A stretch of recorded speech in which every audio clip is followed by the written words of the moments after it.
The BMW X5 has always been a good choice for people after a sporty SUV. This new version promises to be just as good to drive as before, yet even more luxurious. But before we get into all that, let's first talk about the practicality. As before, you've got a split tailgate, so it's easier to open in tight spaces. The top bit, that's electrically operated. You lower the bottom bit by pulling that lever. You can sit on this bit if you want to take a bit of a rest.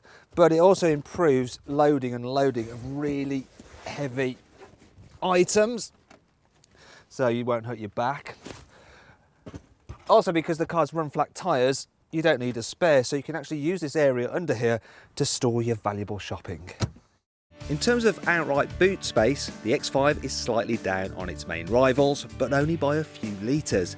But when you fold the three-way splittable seats down flat, its total volume is actually bigger than many rivals. So you lose some, you win some.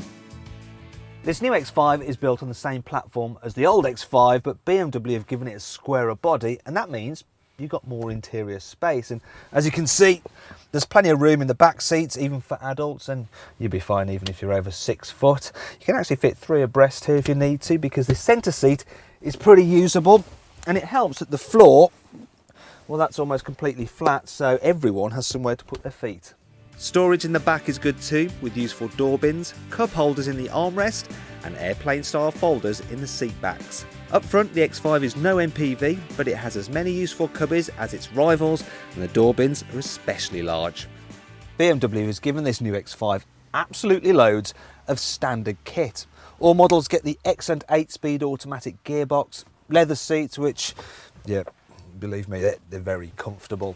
You've also got Bluetooth for your mobile phone, there's DAB digital radio, there's iPod connectivity, there's a 20 gig hard drive for all your music, you get climate control, cruise control, there's parking sensors, there's xenon headlamps, and also a special SOS system which will automatically call the emergency services if you have an accident.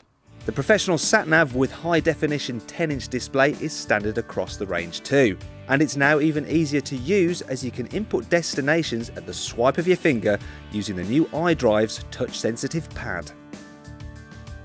That's not the only improvement though. The redesigned interior is noticeably more upmarket than before and feels very avant-garde.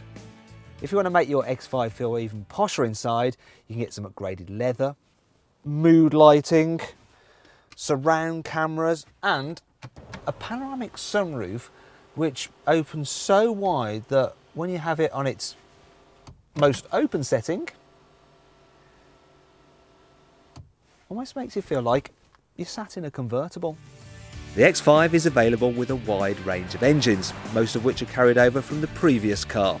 There's a 4.4 litre turbo V8 that can sprint to 60 miles an hour in just 5 seconds.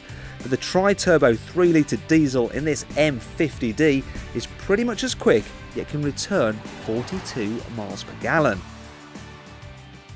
However, if it's economy you're after, you're going to want the new 4-cylinder diesel in the 25D model. And if you get that car with the rear-wheel drive only version of the X5, then you're looking at around 50 miles per gallon, which, considering the size of this thing, is pretty impressive.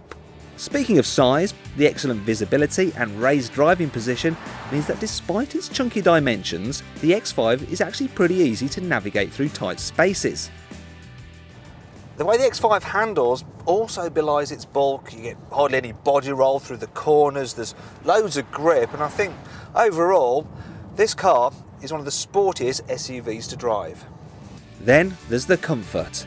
It's improved over the previous model, though you will want the adaptive suspension, which is standard on M Sport models, if you want the car to be as comfy as it can be. Whatever you do though, don't put the car into sports mode, because then the suspension becomes unnecessarily firm and thumpy over bumps, and the steering weight's up to the point of being annoyingly heavy. And I think overall the ride quality is slightly better in the Range Rover Sport, and that makes it a better cruiser.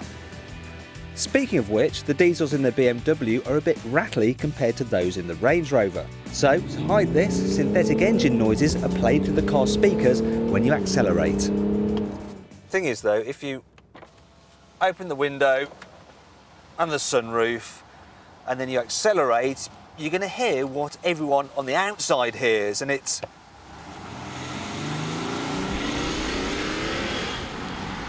Well, there you go. It's that familiar diesel clatter, so just shut everything up and drive along in denial. Also, while BMW generally has a good reputation for reliability, the previous X5 was the firm's lowest ranking model in the 2013 Driver Power Customer Satisfaction Survey.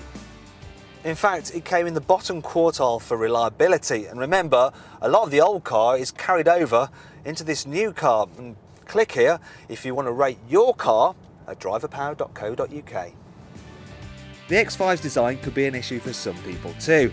Personally, I'm not a fan of the way it looks, and that's why I didn't bother to clean it for this video. Sorry. Finally, there's the fact that the X5 isn't exactly the best 4x4 off-road, but it's a great all-rounder on-road, and let's face it, that's where pretty much everyone who buys this kind of SUV is going to be using it. But is it the right car for you? Well, before you decide, you should check out our reviews of its key rivals, the Mercedes ML here, and down here for the Range Rover Sport. And don't forget to click on our logo to subscribe to the Carbuyer YouTube channel.